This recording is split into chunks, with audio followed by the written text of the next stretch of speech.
भिवंडीवाडा महामार्गाच्या वारेड या ठिकाणी ही बस प्रगती 01 म्हणजे ही भिवंडीचं बोर्ड लावलेला आहे. एक्झॅक्ट कोणत्या डेपोची गरज नाही, पण या बसचा अपघात झाला किंवा नादुरुस्त झाले आणि ही बस कालपासून अशी आडवी या दोन्ही रस्त्याच्या मध्ये उभी आहे. या बसमुळे इथे मोठ्या प्रमाणात ट्रॅफिक होते आणि काल पण रात्री 2-2.5 तास इथे ट्रॅफिक लागली होती. माझा प्रश्न आहे की एवढे अपघात होतात, ट्रॅफिक जाम होते, या भिवंडीवाडा महामार्गावर काम करणारा ठेकेदार इगल इन्फ्रास्ट्रक्चर आहे कुठे? एवढ्या पूर्ण रस्त्यावर कुठेच काम करताना दिसत नाही. कोट्यावधीच्या ओव्हर बिलिंग घेऊन ही कंपनी काम करत नाही. आपण आंदोलन केलं, आश्वासन मिळालं, त्याचं काम सुरू झालं, पण पुन्हा तेच आहे. अंबाडी शिरसाट रस्ता आहे, तिथेही मोठ्या प्रमाणात मनमानी सुरू आहे. काल एका शिक्षिकेचा अपघात झाला, पण कोणीही त्यांच्या विरोधात बोलायला तयार नाही. खंडण्या घेऊन, कमिशन घेऊन सगळे पुढारी आणि नेते गप्प बसलेले आहेत. या रस्त्याची तेच आहे. या रस्त्यावर प्रवास करणारी जनता वैतागलेली आहे. फक्त आम्हीच बोलतो आणि तरीही आम्हाला टार्गेट केलं जातं. पण खंडण्या घेऊन, कमिशन घेऊन, पर्सेंटेज घेऊन सगळे लोकप्रतिनिधी आणि पुढारी गप्प बसले आहेत आणि या इगलच्या घरी भांडी घासत आहेत. सगळे PWD अधिकारी या इगलच्या घरी भांडी घासत आहेत. ही वास्तव आहे.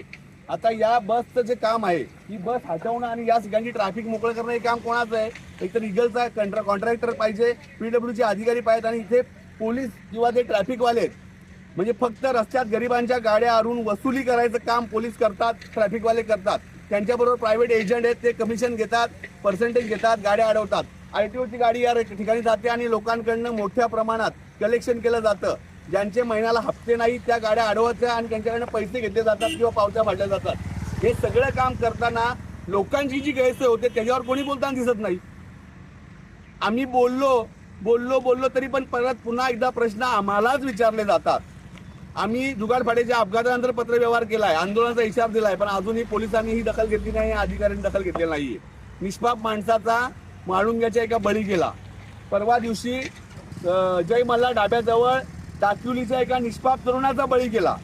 रोज बळी जातात, रोज माणसं मरतात, पण कोणालाही काही सोयीसुतक नाहीये.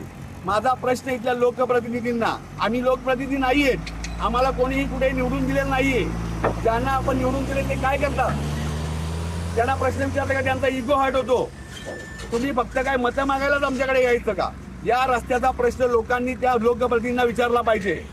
ज्यांचे झेंडे घेऊन फिरताना त्यांना विचारला पाहिजे की या रस्त्याची दलाली कोणी खाल्ली, या रस्त्याचं कमिशन कोणी खाल्लं, या दोन्ही रस्त्याचे हप्तेखोरी खंडणी कोणी घेतली, हा प्रश्न लोकांनी विचारला पाहिजे. आणि पोलिसांना माझी विनंती आहे, थोडीफार लाच शिल्लक असेल तर ही बस काढा, पहिला ट्रॅफिक दूर करा.